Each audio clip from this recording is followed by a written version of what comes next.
All right, let's get this one over with. I didn't even want to do this one because I'm still too upset.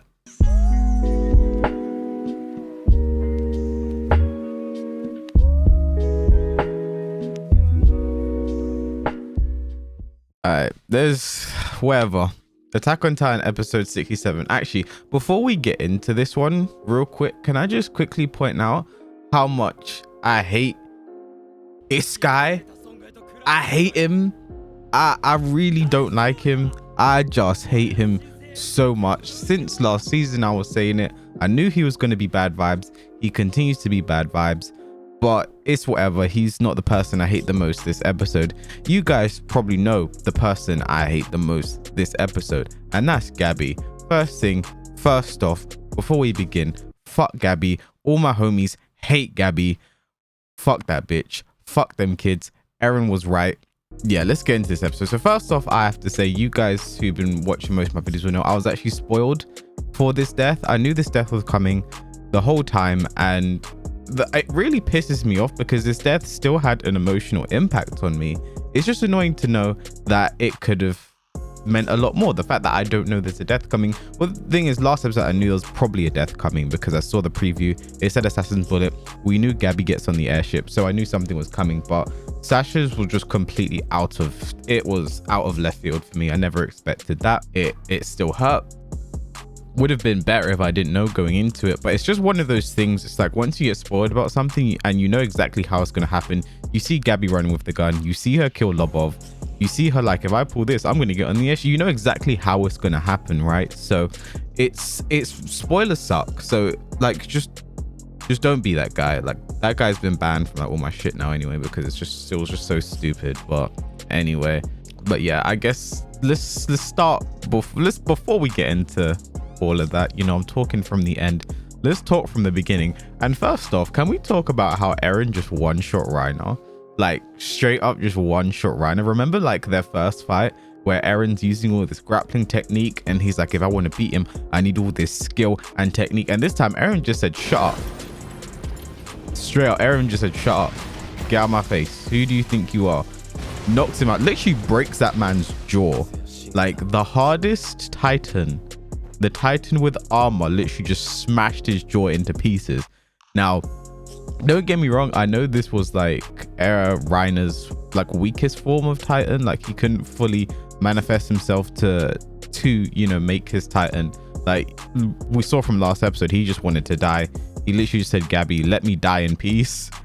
So he was just, yeah, he wasn't fully ready to fight, I don't feel like. And I think his mission at the end of the day was just to save the Jaw Titan from being taken by Eren as well, because you know that's what ended up. Eren, after punching him, Eren noticed that Reiner actually has the Jaw Titan in his hands. So Eren was like, okay, fine, you win this round, I'll leave with 3 Titans instead of 4, and then pisses off, which is also quite interesting. I don't know if this is, I mean, I guess Eren had 2 Titans from the beginning, right? Because Grisha came to Paradis with the Attack Titan and then stole the Founding Titan from the Race family. So Grisha then had 2 Titans, and then Eren inherited those 2 Titans, and now he has a 3rd, but I don't know if the Founding Titan has like any power. I can't remember like if the Founding Titan has like power to like do something like, you know, like the Warhammer Titan, you know what I mean? Like the Attack Titan specializes in, you know, the speed and the fighting ability, and then the Warhammer Titan actually like manifests stuff. So is that power gonna like merge, and like Eren's just gonna start swinging a hammer around and stuff? That's gonna be interesting to see in the future. And you know, thing progresses, things move on. We go onto the airship and a few things are learned. So first off, we see 100% Eren is just out here, was just doing a madness by himself. You know, everything was just, this was basically what he wanted. This was his plan. And you know, Levi gives us a run back to season 1 with just a straight kick to the face the moment he gets aboard the airship. I mean, you can see this, the scouts are pissed at Eren. Like from the moment Armin and Eren reunite for what could be the first time in years, I don't know, and you see the look on everyone's face in that situation. Like, this isn't a happy reunion. These guys have been friends since they were kids, and like they can't even muster a smile for each other. Tells you there's a lot going on here. and we find out there's a lot going on later on. So we move on. Gabi gets on the ship. She shoots Sasha. Fuck Gabi. All my homies hate Gabi. And I think the reaction from the rest of the scouts would have been my exact reaction. I think that was the reaction of all of us on the inside. Like literally just seeing this kid get punched in the face by these grown men and just like, yo, fuck you. How could you do this shit? Blah, blah, blah. Yeah, that was a bit therapeutic for me. I needed that because I don't know, Gabi gets on my nerves. I understand the point of this. I understand that we're supposed to sympathize for the Marlians. What are they called? Marlians? Marlies? Bob Marlies? We're supposed to sympathize with them because, you know, this is what Eren and his crew went through on their side in Paradis, and like they're now experiencing this, and we're seeing both sides of the story. You know, we spent the beginning of this season with the kids and like we learn them, and we see Zofia and we see Uda, we see her friends die. Like we were supposed to understand, but still fuck Gabi. Like at the end of the day, fuck Gabi. Like I understand, but I like Sasha more. I've known Sasha for longer, so fuck you, Gabi. That's all I gotta say. What you did was uncalled for. Why couldn't you have shot the ginger dude? He was right there. He was actually right there. Why didn't you go for him? Right, the scouts would still be pissed off. The scouts would still be angry. I wouldn't care as much, and I'd be like, you know what, Gabi, what you did there was, yeah, I get that. But anyway, fuck you. I understand, but I don't like it. And so the biggest revelation for me going into this episode, because I knew about Sasha's death, fuck you for that guy that spoiled me in the comment section. I knew about Sasha's death, was that Zeke may not be, you know, what he's been saying he is from the beginning. He might have some ulterior motives, and you know, that's interesting. One thing I really liked was the dynamic between Levi and Zeke when, you know, they finally talked, and you know, that was interesting for me because you have to keep in mind that, you know, this is the guy who is responsible for Erwin's death. Erwin is the man that literally saved Levi from the slums and basically gave him a purpose. So Erwin basically means everything, or meant everything, to Levi. And you know, this is the man responsible for his death. And the last time they met, it wasn't so cordial.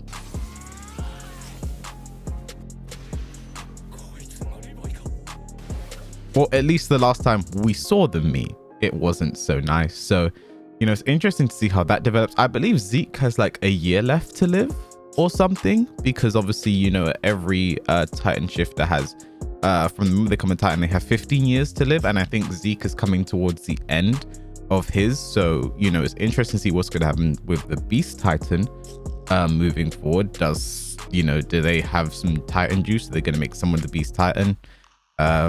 Give Armin the power, you know, Colossal and Beast Titan together, just a giant fucking furry. Who knows how that one is gonna go down. But yeah, they have their interaction, and I think one of the most, I know this was interesting to me, was seeing Hanji's reaction to Eren when she said, every time you get captured we lose lives to bring you back. And she was so serious and so like, just the way she was with him, especially compared to when like they first met, and like Hanji is so enthralled with this guy because he is a Titan. Like, oh my god, he can turn into a Titan. I can learn about Titan. I love you, Eren. No, don't hurt Eren. I love him. To now is insane. And I think that's one thing about this season, just seeing the change, right? Like obviously Hanji has a lot more on her plate now, and you know, she's lost Mowgli. She's basically lost everyone. She's lost Mowgli. She's lost Mike. You know, she just has Levi from before, and Levi isn't the best conversation partner. So, you know, she's a bit, you know, a bit more stoic these days, as we can see. And, you know, I really liked that, just seeing this different side, and the fact that, you know, it's just so real. I think like that's the thing about Attack on Titan, like it's real, you know what I mean? Like it's obviously it's fantasy Titans and shit, but it's kind of real in like the people's interactions with each other, you know. And the turnaround when we find out, you know, Sasha actually, you know, finally dies, and everyone's reaction, I think it was interesting to see. Mikasa and Armin's reaction is to go run to her. This is the same with everyone, right? When Sasha first gets shot, the rest of the scouts go and attack Gabi. Connie and Connie and Jean. I'm gonna say Jean. I know it's meant to be Jean, but like he's not French. So Jean. I'm gonna be doing this for a long time. Connie and Jean immediately go check on Sasha. And Eren just sits there. You know, I know Eren probably wasn't at liberty to go up running or whatever, but Eren just sits there and he's just kind of like, oh, okay. And then he asks Connie if Sasha had any last words. And then when he says it was me, Eren kind of lets out a laugh, you know, like he grits his teeth initially, but he kind of lets out a laugh for a bit. And I guess what my interpretation of that was, you know, he found that funny, considering, you know, she didn't change. Even towards the end, she was still the same. And, you know, he was just remembering the best of her. That was my interpretation of it. And it made him laugh a little bit. And obviously you had John's reaction, which was, Eren, you know, Sasha died because of you. Because of what you did, we had to come rescue you, and now she's dead. And then obviously there's no more laughing. He grits his teeth even further, and I believe Eren will be facing some sort of punishment for this. This is serious. You can see this is serious. You know, I'm like, Zeke probably had a plan. Zeke and Eren may have been conspiring together. I think that's why, if you remember in one of the episodes, you had Zeke assemble all of the Titan shifters and they had a little meeting. So maybe something about that will be coming back into play.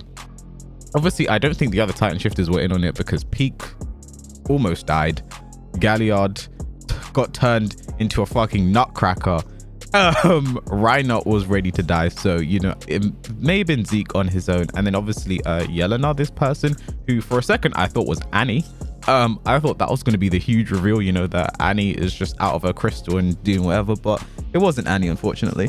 And yeah, there's definitely a lot going on there, which I can't wait to learn more about. This is the one thing I hate about Attack on Titan. It's like 20 minutes and then I have to wait another week to get more shit, you know, gone down. Like it's not even like there was really a cliffhanger this episode. It's just like, you know, I just need to find out more about what's been going on in the time skip.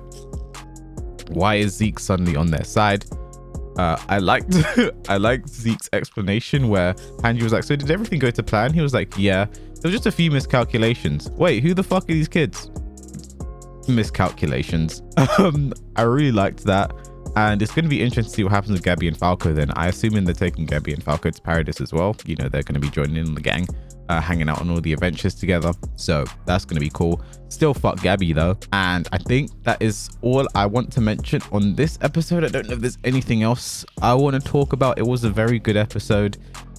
Even though I was spoiled, I was still able to find the emotional investment that I needed. It's still annoying because, you know, finding that stuff out for the first time is the best part. But whatever. Like, yeah, I watched this episode last night at like 3 in the morning. I wanted to save it until today just before doing this video, but I couldn't help myself. I watched it, then I couldn't go to sleep, which was, you know, something. Then I watched it again just before doing this video, and I'm like, this is the Attack on Titan episodes. I can watch them over and over and over again, and it's still really good. So hats off to Mappa for everything they're doing. Hats off to Isayama for this fantastic series. And, you know, it's coming to an end. Things are going to happen. Eren is... I don't know what's happened, man. But at the end of last season, he was just like depressed. And I think he's still just depressed. I don't think he's smiled yet. Obviously, he doesn't have a reason to smile. But I don't think I've seen him do anything other than this face. So with that in mind, I think he's still just a bit depressed.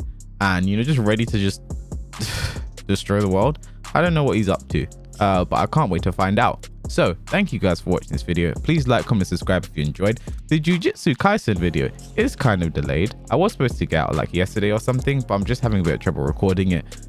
So latest in 2 days the video will be out. That's the latest I'll give it. But you know, there's no real like time constraints. Like I don't feel like I'm obligated to really do these videos. It's something extra for you guys that really want to keep watching and supporting and discussing. So I'll get it done eventually. Get off my fucking back. Anyway, thank you guys for watching this video, and I'll catch you guys in the next one. By the way, one last thing to mention, hearing the Call Your Name OST, the version without vocals, the sad violin version, that almost broke me. Both times I watched the episode, that almost broke me to tears both times. OST is cheating, soundtracks are actually cheating. It's not fair.